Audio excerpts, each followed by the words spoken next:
street. What did you see of that?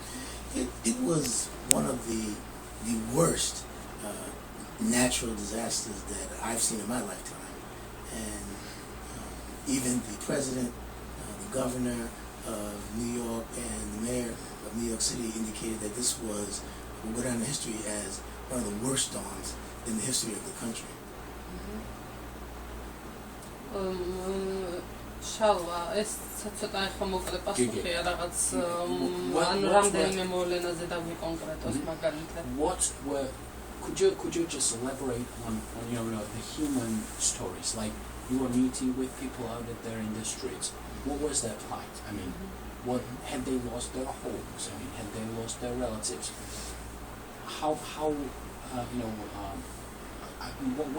What were you seeing out in the street? The interesting thing was, I guess because in particular in New York, we had never really had that kind of a storm. What I saw was very heart-wrenching. Some people had lost their family members. People had lost their homes. They had nothing. We called Sandy sort of the great equalizer, because you had the very wealthy and the very poor, both of which were now equal. And I think that's sort of what fed into the bipartisanship part of it that went so well, because Sandy was non-discriminatory. She didn't care if you were wealthy, rich, black, white, tall, short. She came across and she just equally destroyed everything for everyone. People lost their homes. And even as we sit here, there are still a few people that have not completely got themselves back together from Sandy. შალვა, ახლა გადავიდეთ მაშინ bipartisanship-ზე ამ ქარიშხლის განმავლობაში და რა სახის შეთანხმებები იყო თქო და როგორ მიხვედით ამის აუცილებლობამდე, რომ რატომ დადგა დღის წესრიგში შეთანხმების მიღწევის აუცილებლობა? So after the disaster, there was this bipartisanship effort that actually made things work. Was it difficult for you as a Democrat and your colleagues from the Republican Party to sit down together in order to make a plan how to revive this destructed areas? Was it difficult for you to sit down together? Was it difficult to come to an agreement? What did it take for you to find a common language? It's actually the disaster and the level of the disaster, and as I said before, the non-discriminatory destruction that occurred didn't make it very difficult. I guess what really was challenging in the beginning was the thought of having a bipartisan task force. When we thought about it, the reaction was, well, I wonder if this is going to work. But the moment we came together, because what was affected in Staten Island, New York, was affected here in Queens, New York, was in Brooklyn, New York, was in Manhattan. And so when we started looking at the devastation on each one of the neighborhoods, it was the same. And the same kind of challenges that we had with water destruction, with electric destruction, with people losing, family members. Everybody had the same challenge. So we actually did a tour. What really strengthened the bipartisan effort was we did a tour of every neighborhood so that Republicans, Democrats, independents alike could see actually what people was experiencing, and that really helped everybody become like equal partners. It wasn't like, well, your neighborhood was hit harder than mine, or you just making more noise than I am, so therefore you're going to get more resources. We made sure that everybody saw everything, and you realized that everybody had the same challenges, and it was easy at that point to try to figure out how to get help to each particular neighborhood.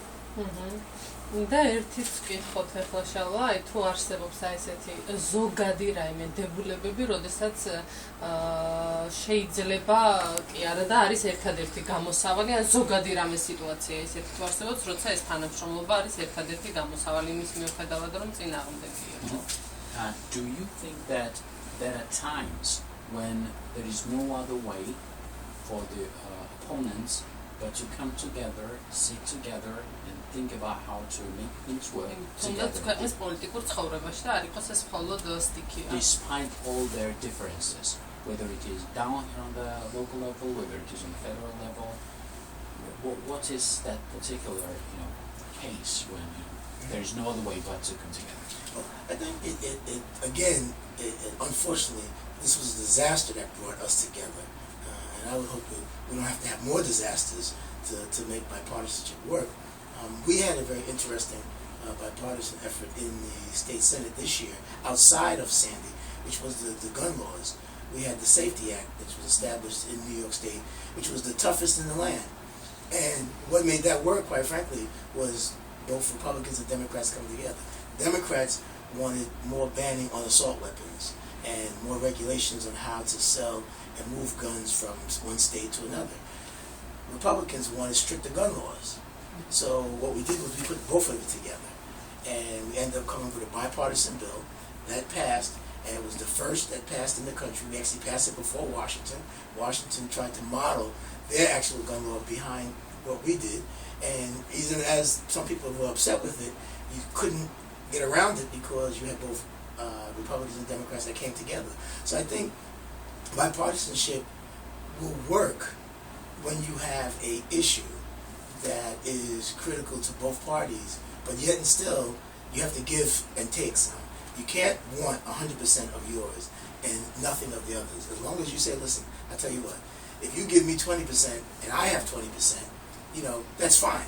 The other 60% that nobody got, let's leave over here for another discussion. And when we try to bring bipartisanship together, the first thing we try to do is find out, like, what is it that you really want?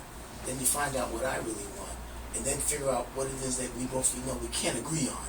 So when you get to the stuff that we can't agree on, you move that over here. And then you start working on the two things that we kind of say, all right, let's try to work through it. And because what usually happens is, once you start to have a conversation, you start to realize, oh, you're not that bad a person after all. A lot of stuff is prejudging. And so what we try to do is find the common ground first, so that when we start talking, we say, hey, you know something? She's not that bad after all. When I looked at her from a distance, I thought she was a brute, a mean. But when I sat down and talked to her, I realized that she's just like I am. She just has a different set of interests. ძალიან საინტერესო პასუხი იყო. That was a very interesting answer. And thank you for that answer. მოგკითხოთ როგორ არის ხანძუთა სიტუაცია სენდის კი ბატონო, შედეგების და დასრულებულია თუ არა შედეგების ლიკვიდაცია. How are things now on the ground in terms of Sandy relief? Well, we're now going through what we call the recovery and preparedness stage. We anticipate, we did pop reports. We had a report from the Senate, we had a report from New York City, and both reports basically focused on three things. One, what happened during this disaster, what went wrong. Two, how do we be prepared for the next one, what things we put in place from infrastructure, and then also thirdly, what are some of the legislative solutions we can put together. I had a particular piece of legislation that was in the budget that passed on having electrical grids established, and so that, in fact, this time when we had Sandy, once the power company went down, everybody lost their electricity.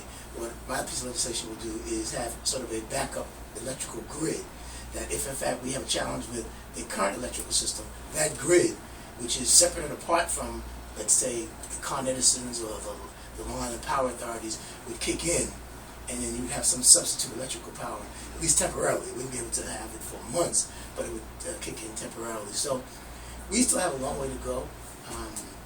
The good news is that the bipartisan effort going forward is still working in terms of the relief effort and what needs to happen.